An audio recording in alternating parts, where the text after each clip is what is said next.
إن الحمد لله نحمده ونستعينه ونستهديه ونستغفره ونعوذ بالله من شرور أنفسنا ومن سيئات أعمالنا من يهده الله فلا مضل له ومن يضلل فلا هادي له أشهد أن لا إله إلا الله وحده لا شريك له وأشهد أن محمدا عبده ورسوله يا أيها الذين آمنوا اتقوا الله حق تقاته ولا تموتن إلا وأنتم مسلمون أما بعد فإن أصدق الحديث كتاب الله وخير الهدي هدي محمد صلى الله عليه وآله وسلم وشر الأمور محدثاتها وكل محدثة بدعة وكل بدعة ضلالة وكل ضلالة في النار أو كما قال صلى الله عليه وآله وسلم. Hadis yang ke-261 wa an Abi Umamah radhiyallahu anhu qala qala Rasulullah sallallahu alaihi wa alihi wasallam man qara'a ayatal kursiy dubura kulli salatin maktubatin lam yamna'uhu min dukhulil jannati illa al-mautu. رواه النسائي وصححه ابن حبان وزاد فيه الطبراني وقل هو الله أحد. Daripada Abu Umamah radhiyallahu an, qala, kata dia, qala Rasulullah sallallahu alaihi wa alihi wasallam, bersabda Rasulullah sallallahu alaihi wa alihi wasallam, man qara'a ayat al-kursi, sesiapa yang membaca ayat al-kursi, siapa yang membaca ayat al-kursi dubura kulli salatin, di akhir setiap salat maktubatin yang wajib, lam yamna'uhu min dukhulil jannah, tidak ada yang menghalangnya min dukhulil jannah, daripada memasuki syurga, illal mautu, melainkan mati. Illal mautu huwa ala hadfi mudafun illa adami mautih. Maksud illal mautu, melainkan mati, maksudnya melainkan kalau tak matilah. Illa al mautu. Rawahu an-Nasa'i, diriwayatkan oleh an-Nasa'i, wa sahhahahu Ibnu Hibban, disahihkan oleh Ibnu Hibban. Wa zada fihi at-Tabrani, dalam riwayat at-Tabrani dia tambah wa qul huwallahu ahad, dan surah qul huwallahu ahad. الحديث صحيح، حديث صحيح.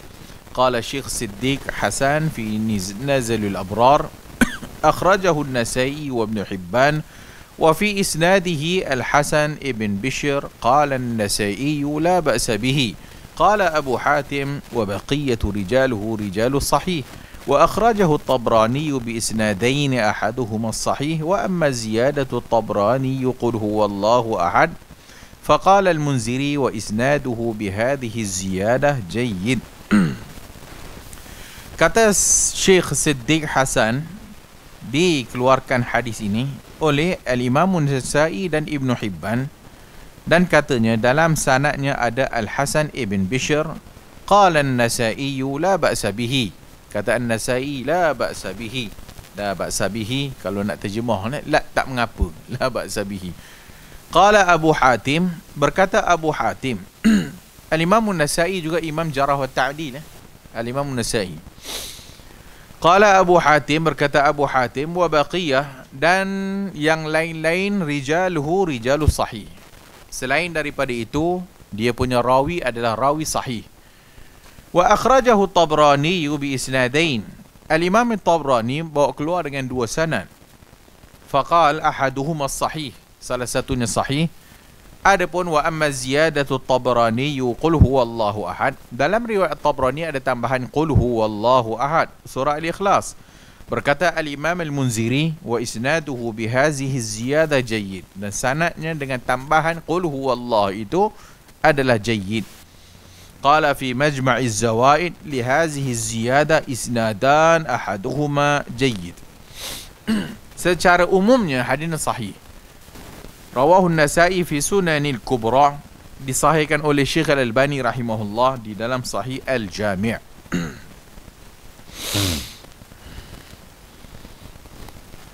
Rasanya jelas kot hadis ni. Kata Nabi tadi, siapa yang membaca akhir salat fi dubura kulli salatin maktubah, salat yang fardu. Maktubah maksudnya salat fardu. Maka tidak ada yang menghalangnya untuk masuk syurga, melainkan kalau lagi syurga lagi lah, sebab belum mati. Illa al-maut. Tambahan Ibn Hibban yang disebutkan, tambahan Tabrani, qul huwallahu ahad, maksudnya baca dua lah, qara'a suratul kursi atau ayatul kursi, ayat kursi satu ayat tu, dan tambahan qul huwallahu ahad. Ayat kursi bukan ayat al-kursi itu belajar bahasa Arab, al-kursi kursi lah. Al-kursi dalam hadis bahasanya disebutkan qadamain. Kursi maksudnya maudi' al-qadamain, tempat letak dua kaki Allah. Maudi' al-qadamain, tempat letak kaki. Maudi' al-qadamain itu maksud kursi. Macam mana? Jangan tanyalah, mana aku tahu. Wallahu a'lam. Laisa kamislihi syai' wa huwa as-sami'ul basir. Saya kira kita kata Allah macam kaki aku kan.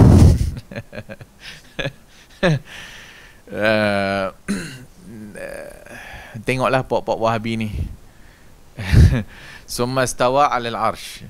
Dia pun beristiwa di singgah sana. Dia pun bayangkanlah raja punya tempat apa orang kata? Apa istilahnya? Bersemayam kan?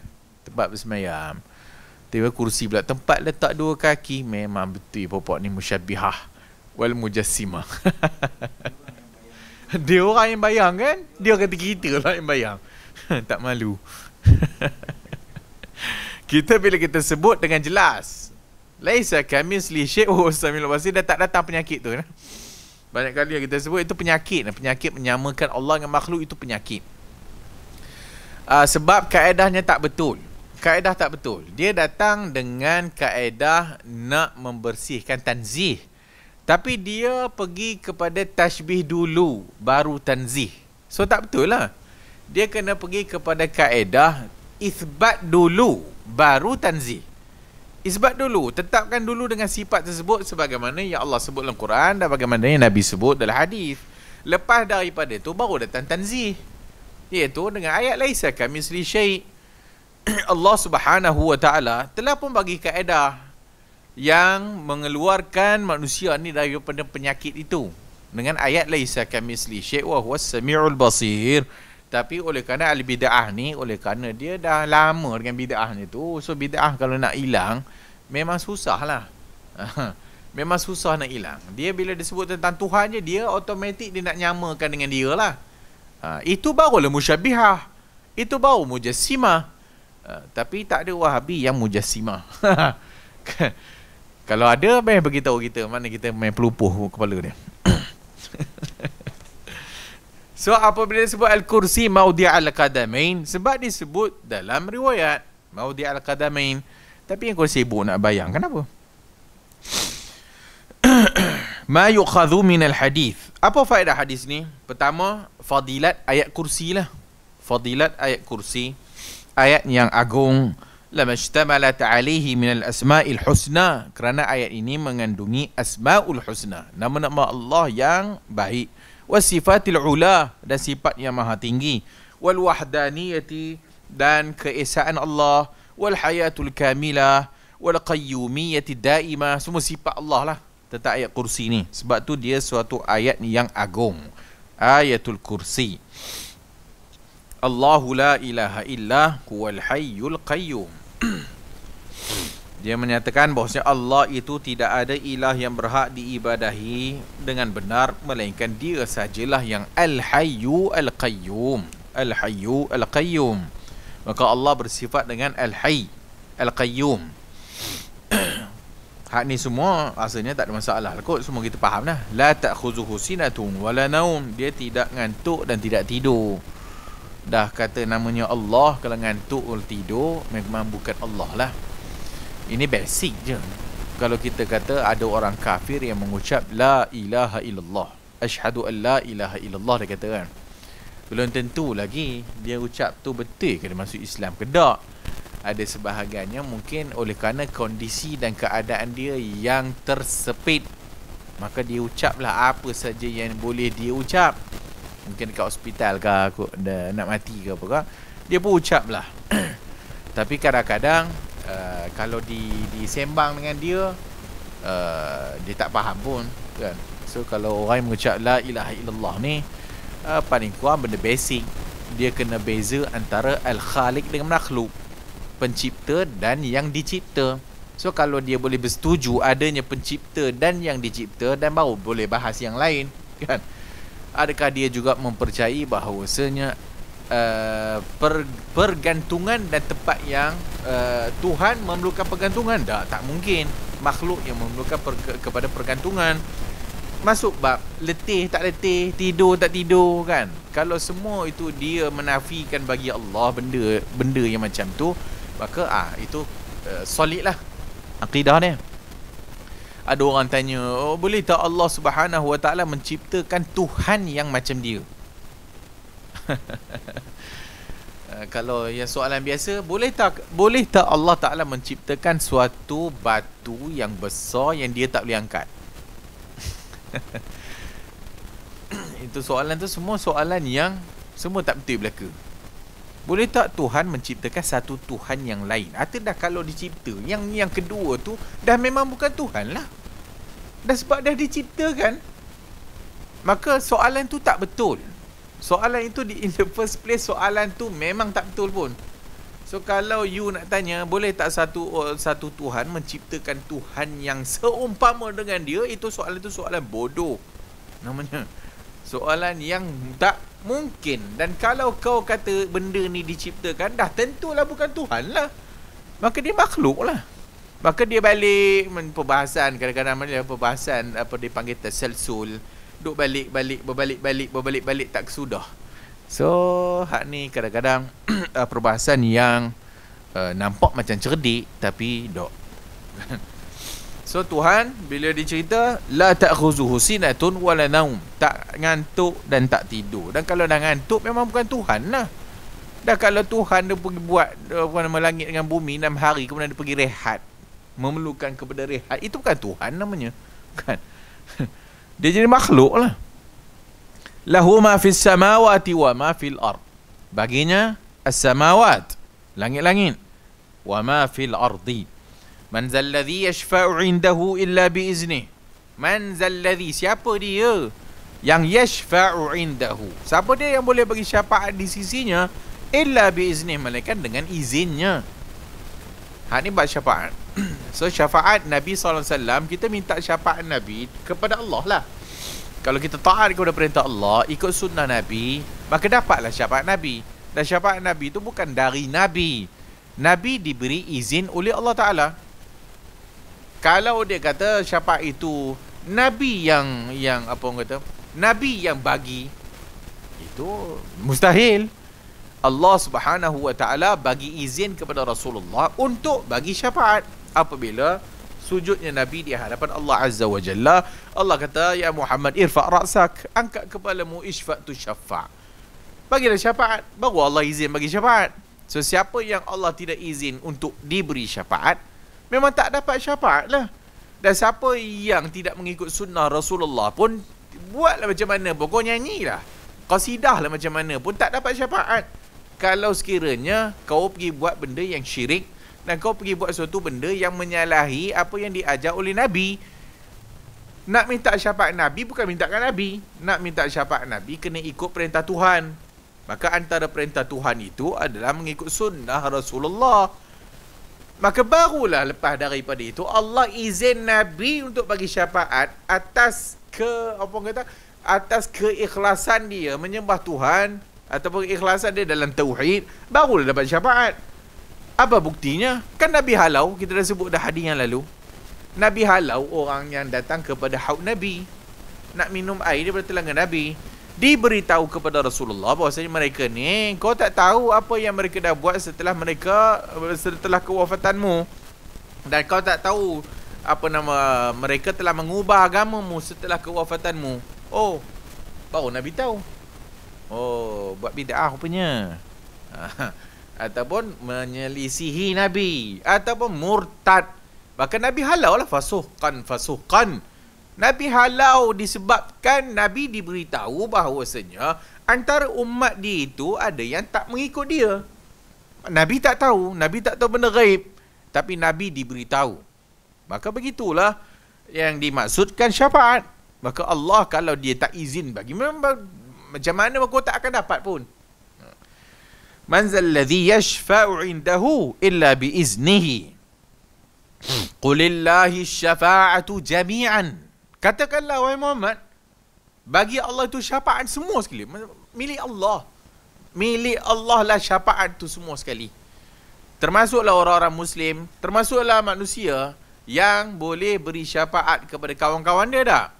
Kita disuruh kawan dengan orang baik, supaya bila kita mati besok, na'udzubillah lah, kalau ditakdirkan sebaliknya, satu orang yang apa orang kata, tak nampak, kawan dia tak nampak dalam syurga kan, sedangkan kawan baik dia. Maka dia tanya, wahai Tuhan, mana kawanku? Iaitu yang selalu pergi kuliah sekali, yang selalu pergi berjalan sekali, tak nampak pun. Allah izin kawan ni tadi pergi tengok dalam neraka, kok ada. Maka tengok dalam neraka, ada. Maka bila ada, maka Allah izin untuk dia ni tarik dia, bagi syafaat. Maka dia boleh tarik kawan dia yang dia kenal dulu waktu zaman dunia dulu, tiba-tiba tak jumpa dekat syurga, rupanya dalam neraka. Maka dia boleh bagi syafaat. Sebab tu kawan dengan orang baik-baik, kawan dengan orang soleh, kawan dengan orang yang baguslah, supaya kita mendapat tempias ataupun kita mendapat syafaat daripada orang-orang soleh ni nanti. Mudah-mudahan. Ya'lamu ma baina aydihim wa ma khalfahum, ilmu Allah. Wa la yuhituna bi syai'in min ilmihi illa bima syaa. Tentang Allah. Kemudian kemudian wasi'a kursiyyuhus samawati wal ardi. Luaslah kursinya itu langit dan bumi.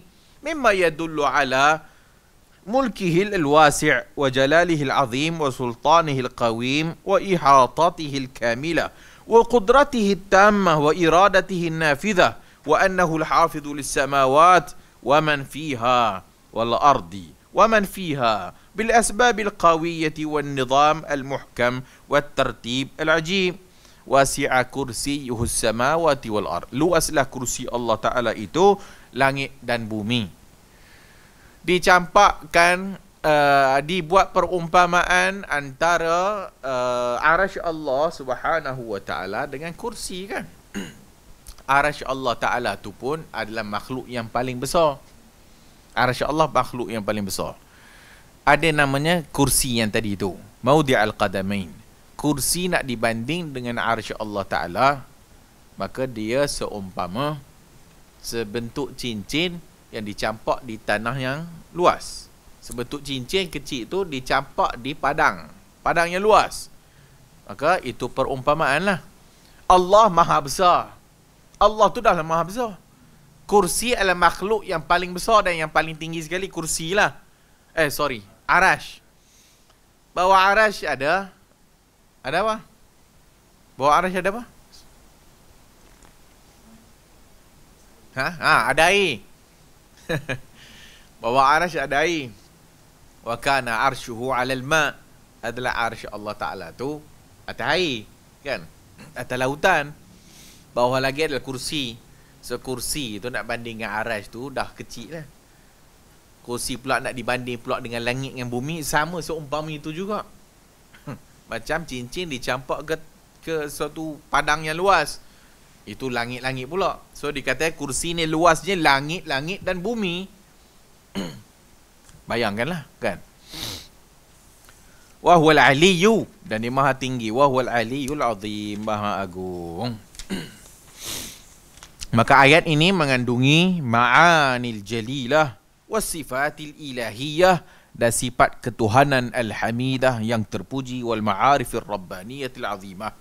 La hiya a'zamu ayatin fi kitabillah. Ayat yang paling agung dalam kitab Allah. Ayat yang paling agung dalam kitab Allah, ayatul kursi. Fal kalamu ayat kursi ayat yang paling agung.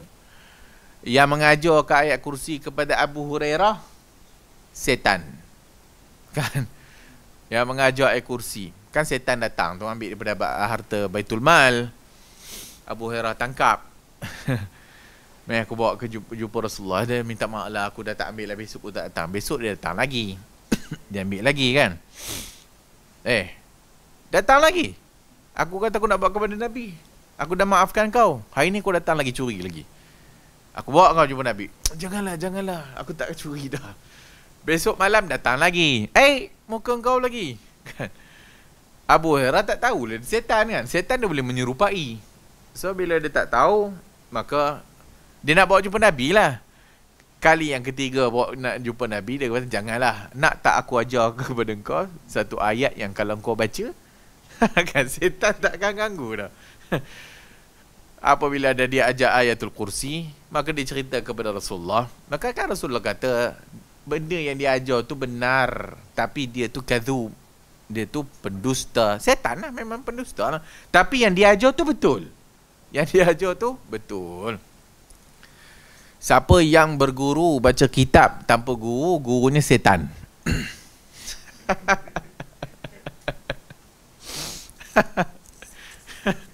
Hadis Nabi. Senang dia hidup dia. Yang dulu dia pertikaikan hadis tak? Yang dulu dia kata takkan rawi siqah tak bohong. Mustahil. Memanglah siqah, tapi takkanlah rawi siqah ni dalam hidupnya tak pernah bohong. Alah, tak boleh masuk akal sungguh.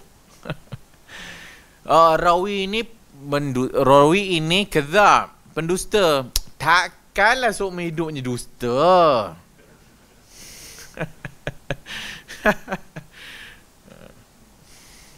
Habis Imam Syafi'i tu boleh jadi pendusta. Imam Ahmad boleh jadi pendusta. Kan Imam Malik boleh jadi pendusta. Semua rawi hadis belaka.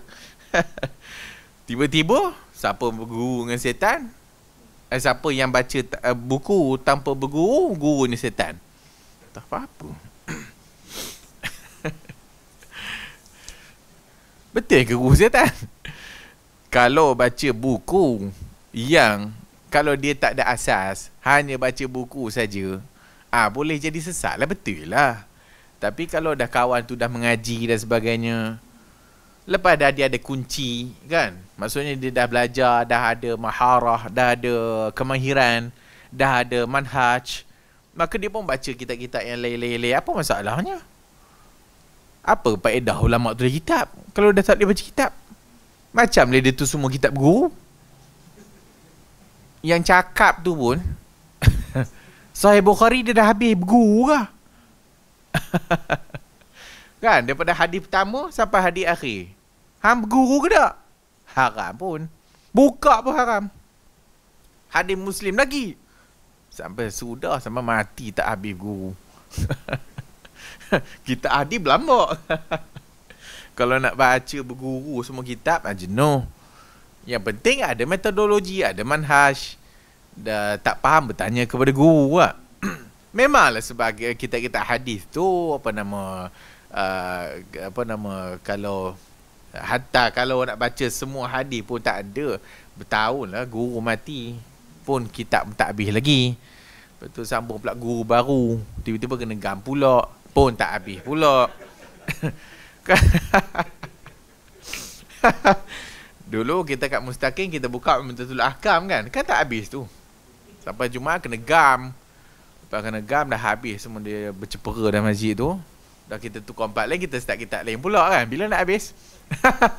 Ni Bulughul Maram ni baru nak habis 1 jilid ni.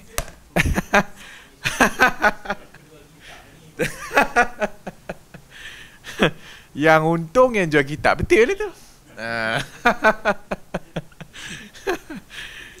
Tapi tak rugi belilah.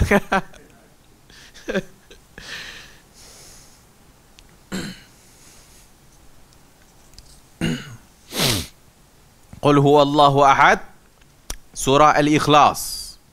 Juga suatu surah yang penting. Surah Al-Ikhlas juga menceritakan tentang Allah Azza wa Jalla. Sebab tu namanya Al-Ikhlas, Suratul Ikhlas. Al-Ikhlas, asal makna Al-Ikhlas tidak syirik. Itu ikhlas.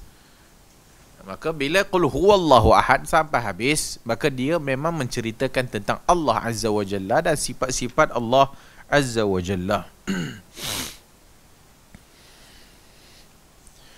Dan kalau kita belajar tauhid melalui surah-surah ni pun dah faham dah tentang Tuhan dah, kan?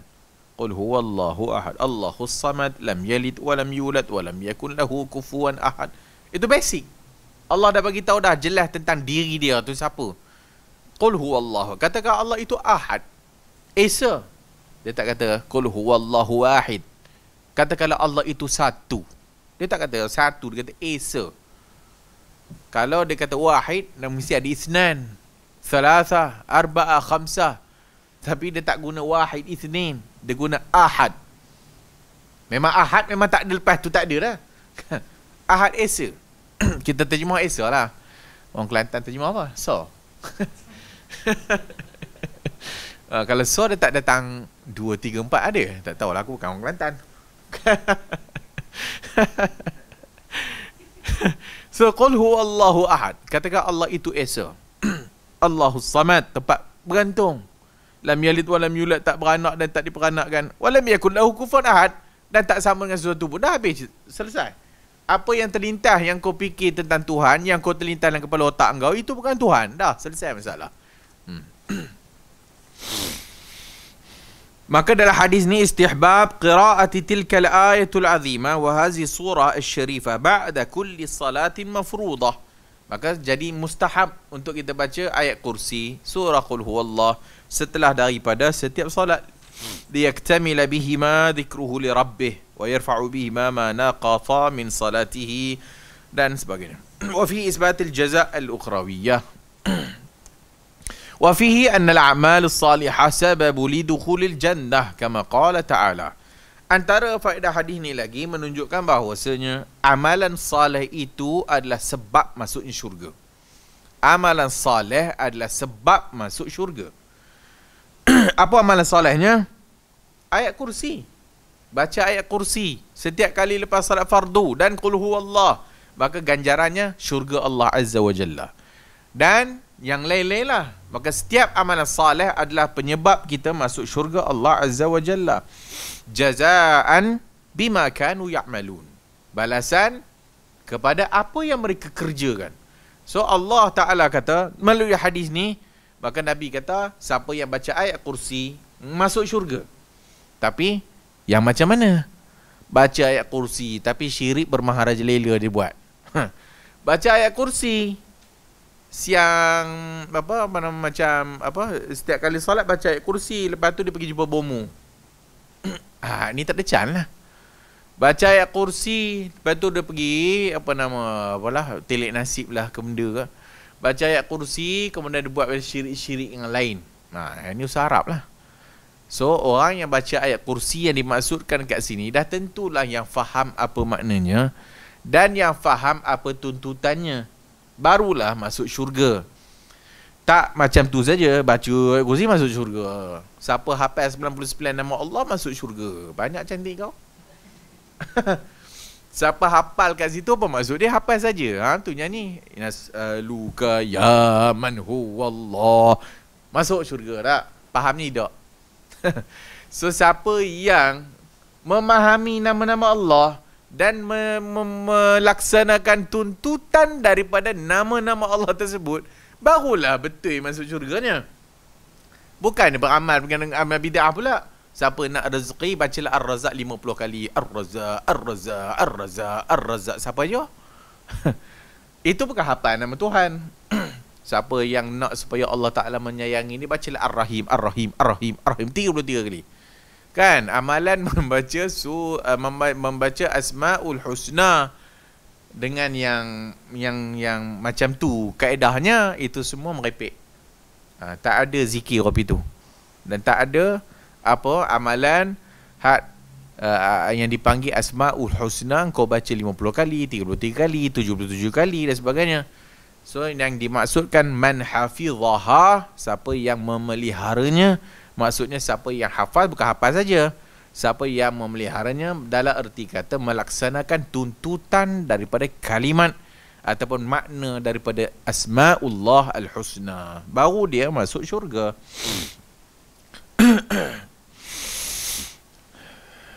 Kata Nabi dalam hadis Muslim dan hadis Bukhari, qala la yadkhula ahadukumul jannah amaluh.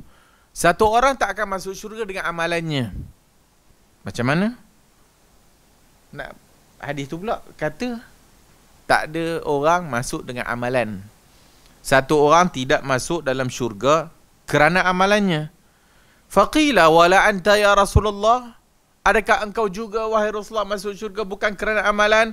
Kata Nabi, ya, wala ana, tidak aku juga, wala ana. Illa an yataghammadani Allahu bi rahmati minhu wa fadl. Melainkan kalau Allah Subhanahu wa taala dengan rahmatnya dan kelebihannya baru Allah masukkan. Satu orang tidak masuk syurga melainkan dengan kasih sayang Allah. Kan? So, apa guna beramal? Hadis-hadis yang kata amalan, siapa yang buat sekian-sekian masuk syurga, siapa yang baca sekian-sekian masuk syurga, siapa yang sekian-sekian buat sekian-sekian masuk syurga.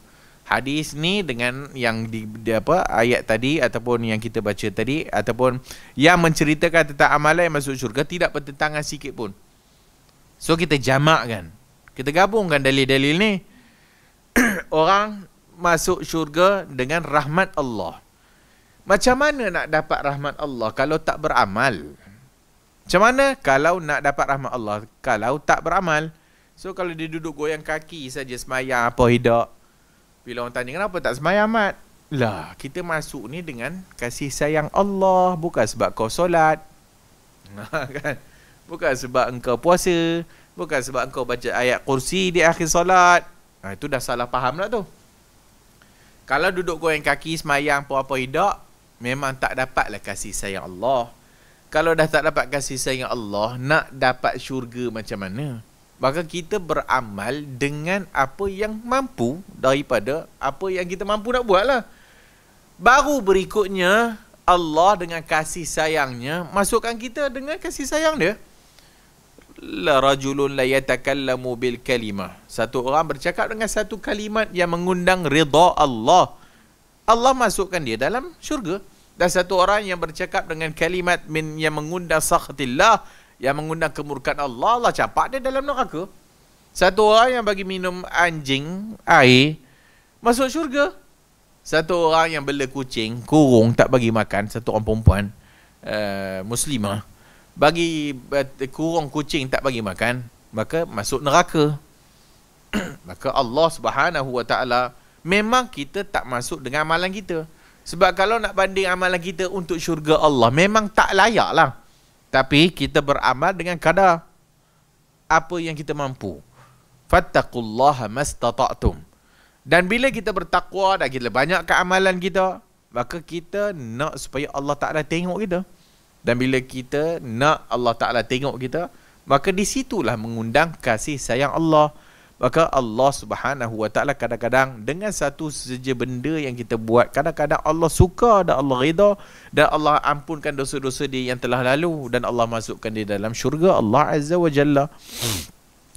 Sebab tu satu orang yang meninggalnya dalam keadaan apa-apa pun, kan kita doakan kepadanya supaya Allah Ta'ala merahmati dia dan mengasihani dia ataupun mengampunkan dosa dia. Allahumma ighfir lahu warhamhu. Ya Allah, engkau ampunilah dia dan kasihanilah dia. Maka Allah Ta'ala Maha Pengasih. Untuk nak mencapai kasih sayang Allah, dia tidak akan dapat melainkan dengan amalan. Dan amalan yang kita nak capai itu adalah amalan yang juga yang diajar oleh Nabi sallallahu alaihi wasallam. Bukan amalan yang mereka-reka pandai-pandai.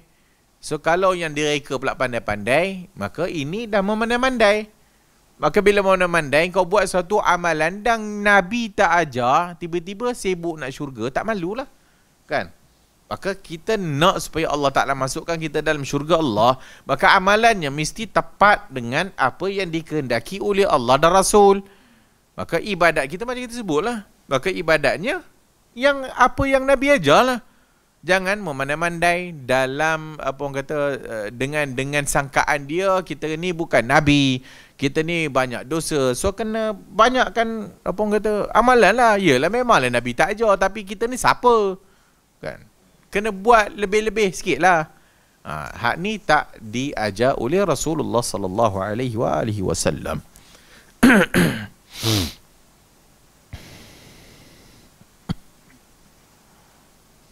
Berikutnya, wa an Malik ibn al-Huwairith radhiyallahu anhu qala Rasulullah sallallahu alaihi wasallam sallu kama raaitumuni usalli. Habis kita bab zikir. Lepas solat.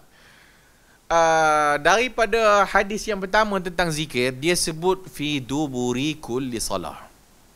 Setiap hadis yang kita lalu tu, dia kata fi dubur. Kita dah sebut dah fi dubur ni maksudnya di akhir solat. Ada dua yang satu dinamakan doa, satu dinamakan zikir. Ada doa dan ada zikir.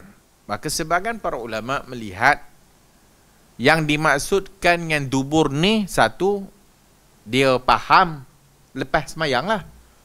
Lepas semayang.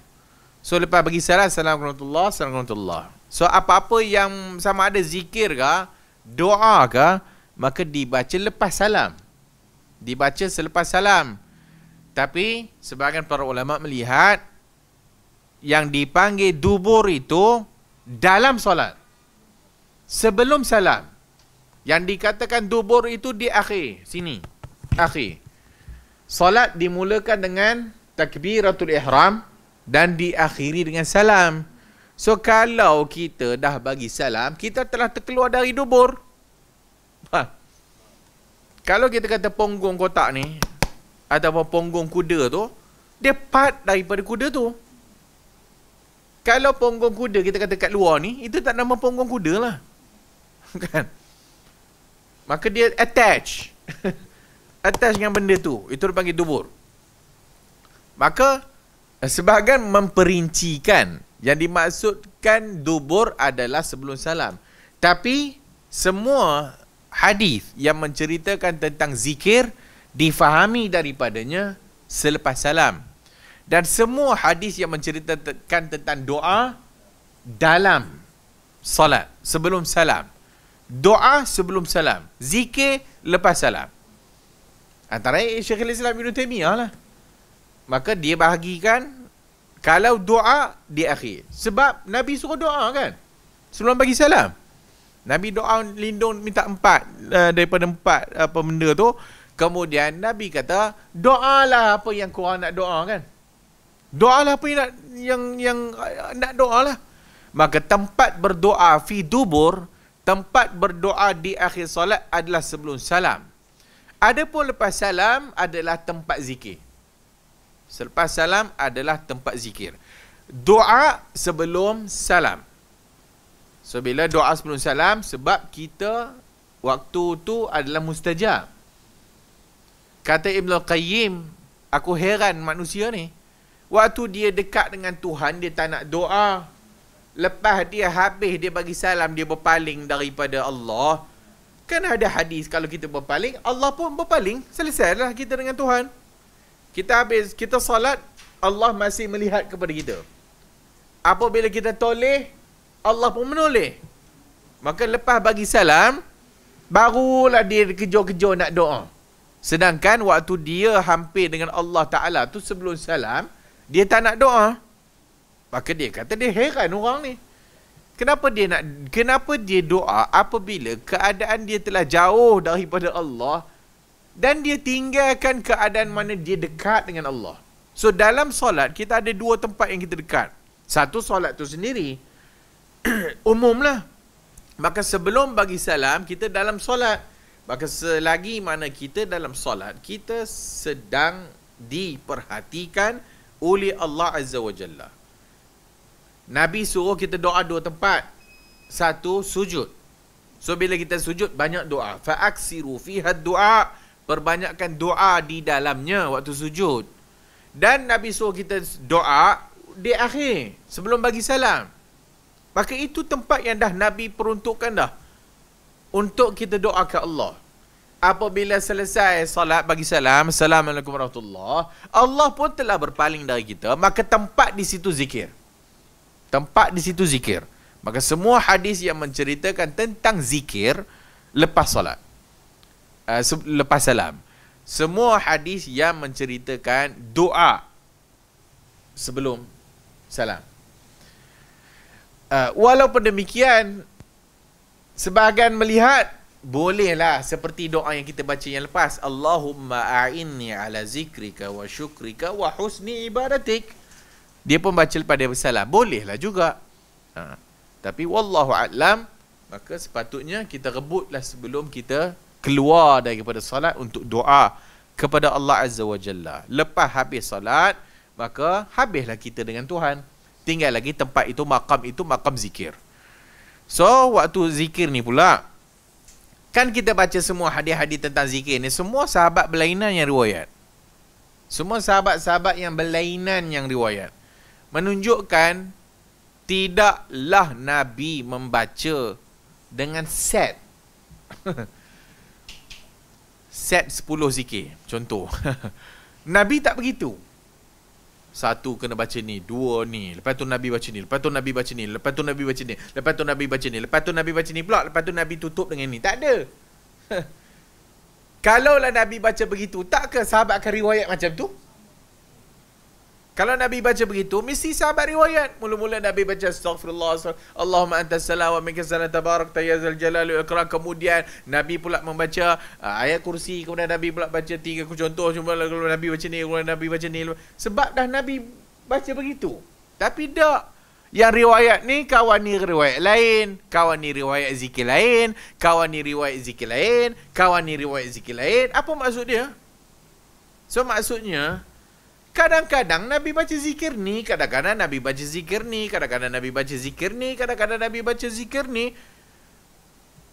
Kita pula yang datang setelah zaman sekarang ni, boleh tak kita baca semua sekali? Boleh. No problem. Sebab memang tempatnya lepas solat.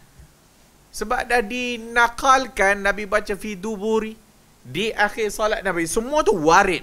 So bila dia warid, maka semua boleh baca. Katalah kita tak ada kerja nak buat, bacalah semua yang kita tahu yang Nabi riwayat tentang zikir tu, bacalah. Tapi bila ada hal, mungkin kita pilih 1-2 saja. Nak cepat, kita baca 1 mungkin. Hari ni mungkin lewat sikit, tunggu kawan lah, kita zikir panjang sikit, boleh aja. Hari tu pula tiba-tiba sakit perut, tak tahan lah, lepas salam bangkit terus lah pergi tandas. Itu solat. Dan itu pengamalan yang dipraktikkan mungkin. Sebab tu tak ada satu pun hadis yang sahabat duduk lama lepas sembahyang. Tak ada. Adalah satu hadis yang Nabi keluar lepas solat maghrib tu, Nabi masuk bilik, kemudian kan Nabi keluar nampak sahabat ada berzikir kan. Nabi tanya, korang dah buat apa ni? Dia tak zikir kuat-kuat lah. Kalau zikir kuat-kuat lah, zikir lah Rasulullah. Nabi tanya, korang dah buat apa? Dia kata zikir. Kan Nabi kata, nak tak aku ajarkan kamu kalimat, 4 kalimat yang kalau kau baca, kan, duduk pula tu beramai-ramai. Yang duduk beramai-ramai tu pula masing-masing zikir masing-masing lah.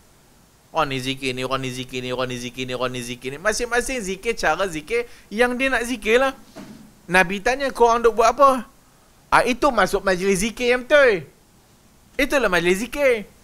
Bukan majlis zikir Hallelujah, la ilaha illallah, la ilaha illallah, subhanallah, subhanallah, subhanallah. Ada konduktor pula kan. Ada tekong pula. Itu tak nama majlis zikir yang dipraktikkan pada zaman Nabi. Bahkan semua kita tahu pada zaman para sahabat, sahabat ingkar yang zikir macam tu bentuknya. So ada tak zikir berjemaah? Bentuknya ada, tapi masing-masing zikir masing-masing. Maka begitu juga solat. Maka lepas solat, sukatilah. Macam kita sebut lah, Nabi kadang-kadang bangkit terus, kadang-kadang Nabi baca sikit, kadang-kadang Nabi bagi talk, kadang-kadang Nabi bagi peringatan.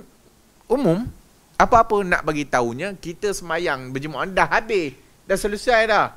Maka lepas habis semayang, Nabi pusing belakang, Mamat ni mana? Mamat ni mana? Lama tak nampak kan? Nabi tanya. Mana kawan ni, mana kawan ni, mana kawan ni. Nabi tak zikir pun. Apa Nabi tak zikir? Nabi terus tanya, mana sahabat dia tak nampak lama dah. So Nabi tengok keadaan. So adakah itu solat? Tak.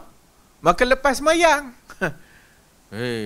Ini zaman sekarang kurang ajar. Tengoklah pok-pok Wahabi ni, tengok.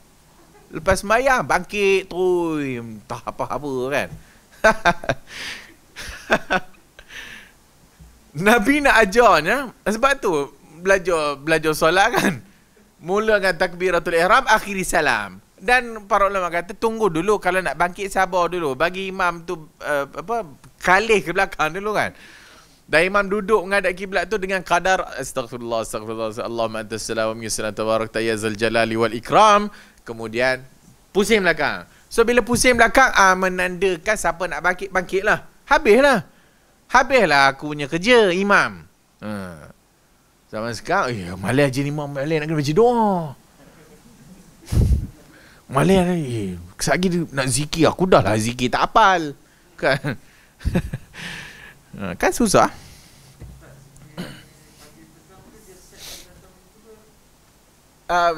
Zikir pagi petang juga dah. Dia tidak set. Dia tidak set 1, 2 kena baca apa, 3 baca apa, 4 baca apa, 5 baca apa. Dah. Sahabat yang berlainan riwayat. So kita baca dengan kadar yang mungkin nak cepat, kadarnya yang mungkin boleh tunggu lama, dia boleh baca lama. Kalau dah memang tak ada kerja dah, memang kerjanya zikir je, berzikir, bacalah semua sekali kan. Kalau dah maka dia boleh pergi dan sebagainya. Ataupun bangkit sambil berzikir. Bukan boleh bangkit sambil berzikir, tapi yalah, asyik bangkit terus tak berzikir pun salah jugalah. So kalau dah tak ada apa-apa, duduk seketika menghadap ke arah kiblat, zikirlah. Sebab pindah tempat lah. Pindah tempat, pergi zikir kat mana-mana lah kan. Tepi ke, hujung sana ke kan.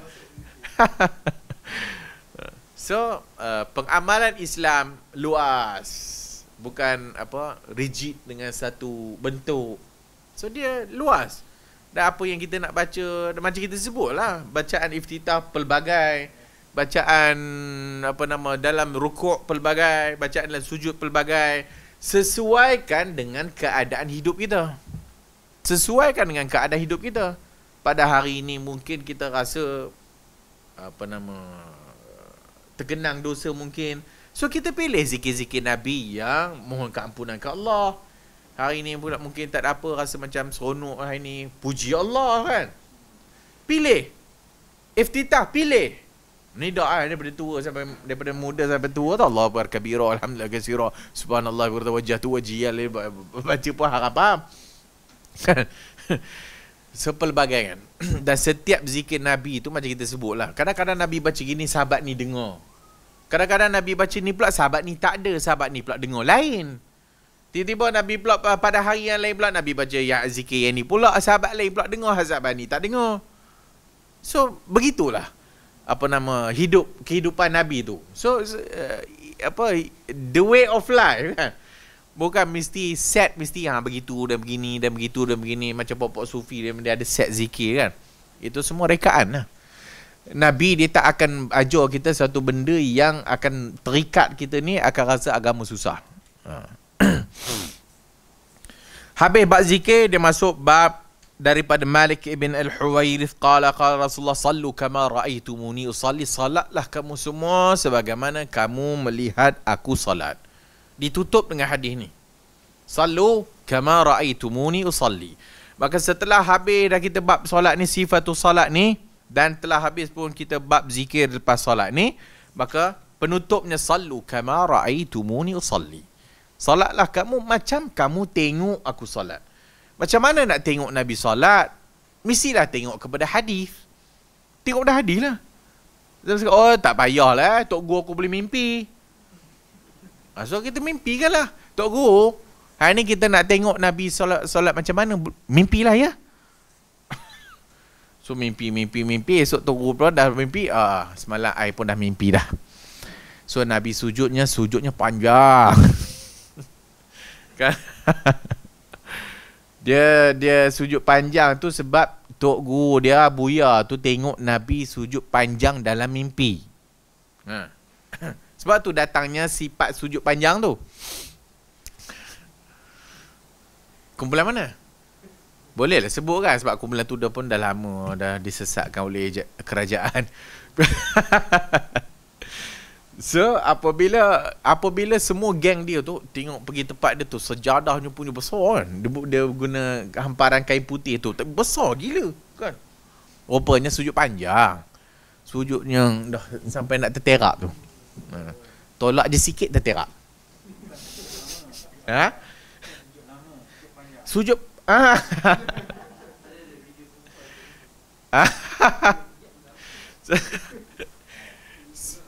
mungkin dia salah faham lah kot tak? Sujud panjang Nabi tu panjang lamanya sujud Nabi, bukan sujud panjang. Kemudian dia pun katalah sebenarnya sujud panjang ini adalah untuk memberatkan bahagian kepala ke depan. Dia biasalah falsafah dia tu. So bila dia reka satu amalan, dia ada falsafahnya lah. So falsafah sujud panjang tu supaya berat tang kepala. Tak tahu pun dia tak. Dia nak bagi darah masuk tu lah kot. Tak tahulah kan. So bila sujud panjang tu tak tahulah apa masalah dia. Kemudian dia pun tafsir lah. Kan hadis Nabi kata anak kambing lalu. Habis anak kambing lalu kat mana? Maksudnya kadar anak kambing boleh lalu. Dia faham anak kambing lalu bawah perut dia. Dah kalau dah menerak bawah pintu, kambing pun tak masuk. Kambing masuk pun jenuh nak masuk. Baik dah lompat. So tang mana yang disifatkan seolah-olahnya anak kambing boleh masuk? Hak ini. Hak ini dia buka luas. Bukan tak bawah perut dia tu. Kalau hak bawah perut tu memang tak tahulah, kambing pun terseksa nak masuk. Tapi dia faham macam tu, nak macam mana? Tu mamat seorang lagi tu suka dia tak tahulah. I cannot brain. Tak tahu macam mana nak gabung antara hadis ni. Hadis ni rawi siqah boleh jadi bohong. Takkanlah rawi siqah tak pernah bohong kan. Itu dia bertikaikan pula. Ada otak pula dia. Dari satu sudut ada otak dia fikir kan. Tiba-tiba dari satu sudut lain otaknya tak ke mana. Nur Muhammad kan. Apabila Nabi Adam nak tengok Nur Muhammad tu kan, maka dijadikan Nur Muhammad tu atas kepala dia. Atas kepala masuk dari tu. Ada riwayat kan. Lepas tu Adam nak tengok tak nampak cahaya tu.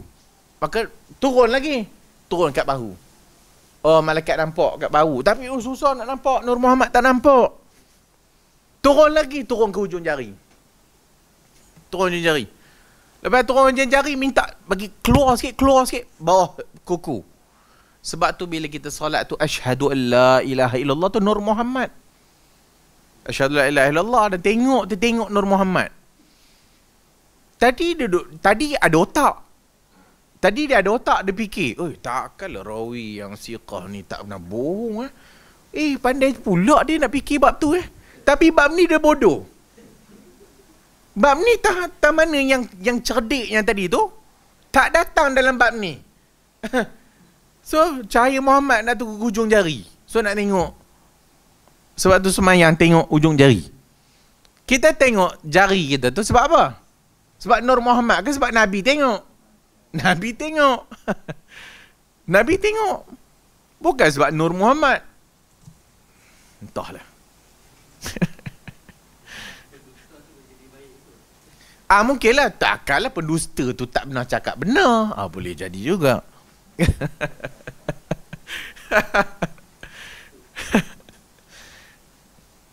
Cara cakap tu pula apa ni tu? Riwayat pula tu. Ada 3 riwayat.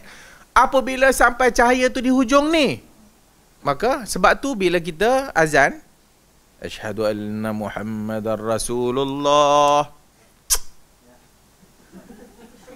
kan, supaya cerah mata tu. Yang dah buat puluh tahun tu speknya lagi tebal. Lagi tebal speknya.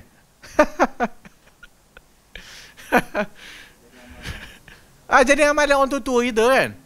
So bila orang azan, cium, buang supaya cerah mata. Makan carrot lah. Makan carrot pun tak cerah-cerah pun. Aku makan.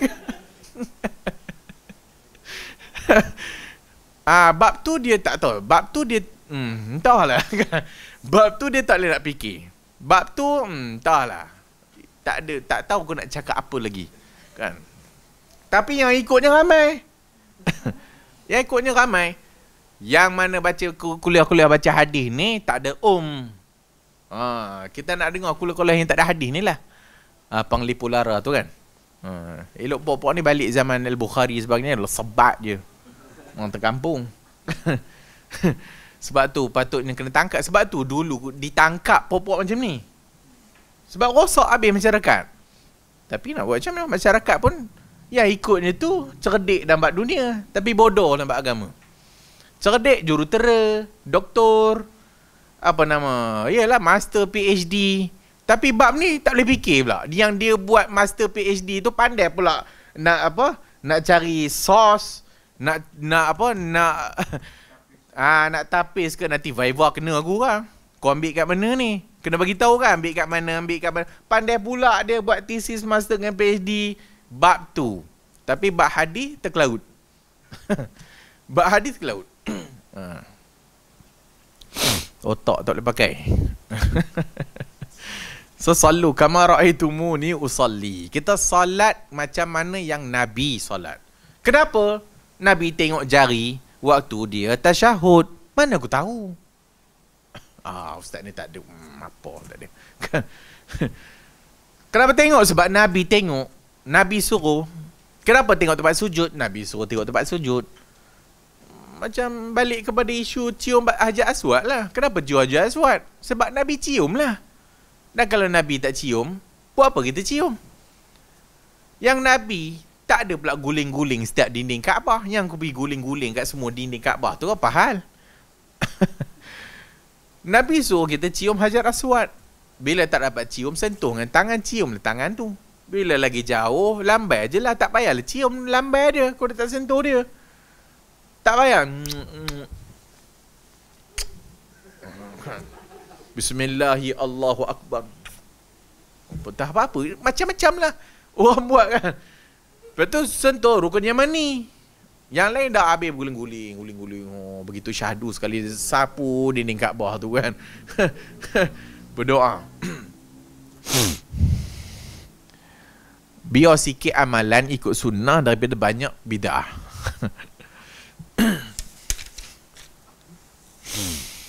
وعن عمران بن حسين رضي الله عنه أن النبي صلى الله عليه وسلم قال صل قائما فإن لم تستطع فقائدا فإن لم تستطع فعلى جنب وإلا فأومي. رواه البخاري ما يؤخذ من الحديث. Dari Imran bin Husain ni, salli qa'iman, salat berdiri, fa in lam tastati', kalau tak mampu, fa qa'idan, duduk, kalau tak mampu, fa ala janbin, atas lambung, wa illa, dan kalau tak mampu juga, maka isyarat. Ini kita akan sambung yang akan datang. Wallahu a'lamu bissawab. Ada apa nak tanya?